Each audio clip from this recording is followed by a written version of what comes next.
Quoi que je fasse, c'est jamais bien. J'ai un étau dans ma poitrine, une douleur qui part pas. Ça me fait peur. J'ai maigri. Je suis triste. Je pleure tout le temps. C'est un cauchemar. Je veux que ça s'arrête. J'ai un cœur maigri. Je vais mal. Un mot survit. Je sens la mort à l'intérieur de moi. Quand je rentre à la maison, c'est comme si je rentrais dans ma tombe.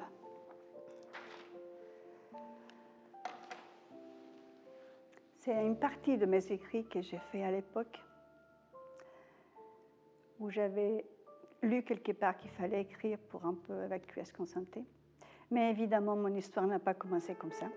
C'était magique, il me fait sentir unique, spécial.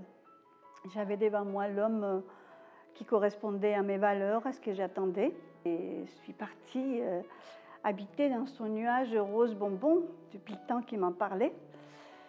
Je suis arrivée, j'ai déposé au pied du prince mes valises et aussi mes yeux, parce qu'à partir de là, je n'en aurai plus besoin.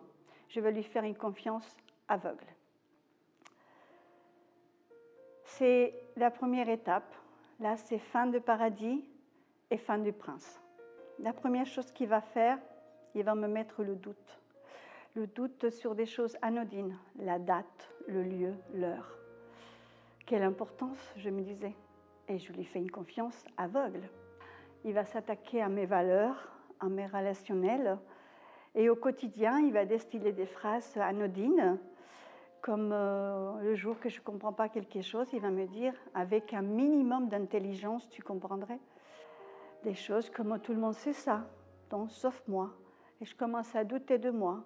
Et là, il y a les pourquoi, comment qui arrivent.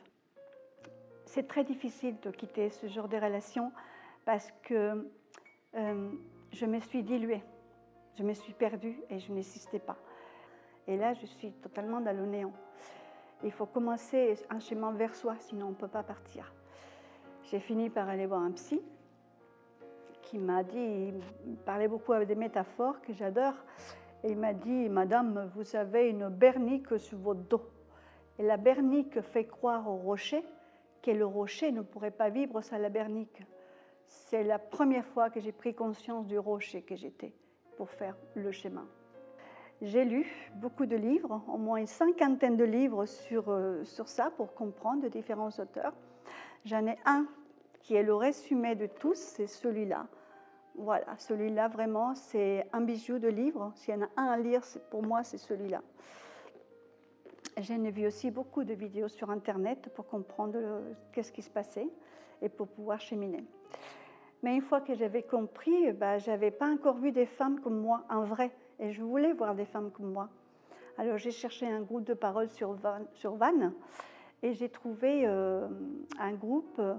C'était super parce que ça a duré 9 mois, toute une grossesse pour un accouchement.